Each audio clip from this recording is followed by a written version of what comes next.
Because really, I would say the hardest thing about animating for me is just starting. Because once you actually fall into that habit, a lot of the different design and artistic principles really just fall into place.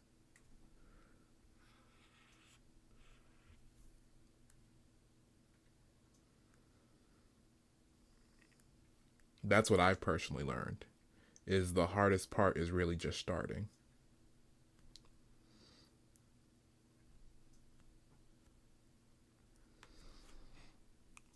But I think that's mainly just like a not a peer pressure thing. What's the proper word?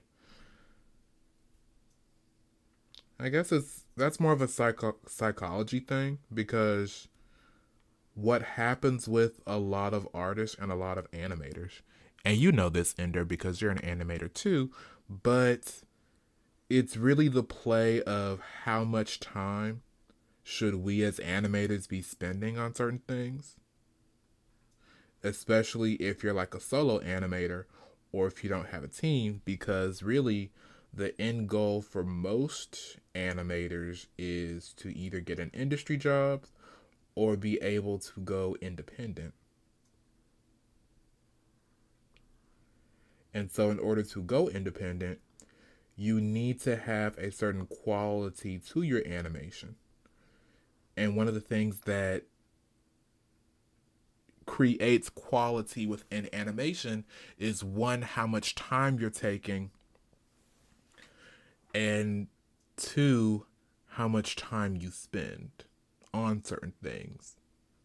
To go more in depth, how much time you're taking is like, there's a reason why like 15 seconds of animation can take anywhere from 5 months to complete, is because you have to make sure you're drawing every single aspect. You also have to make sure that you are making sure everything is consistent and seamless from frame to frame. Animation takes time, so that's one aspect. And then another aspect that denotes quality is sort of how long you've been animating for. Like, there are people who've been animating for years now, and if you were to tell them to animate something in a week, then the quality, it may look a little bit better than, say, a fresh graduate or some high schooler, but it's still going to be low in quality than if you were to have given them, say, 2 months or 3 months or even four. And so, as an artist who's not in the industry, who is either trying to get in the industry or who is trying to go independent, like I'm actually very, I don't have any like harsh expectations. Like, I'm the kind of person that says, you know what, whatever God gives me, I'll work with it.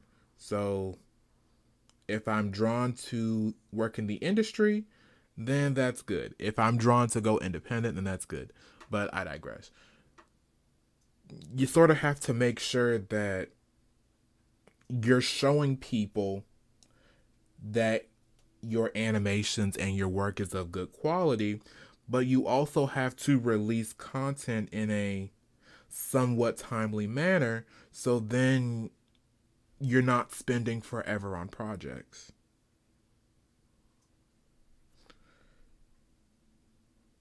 It's not necessarily a damned if you do, damned if you don't. It's more so operates under the guise of, you know, you got to make choices. That's really it.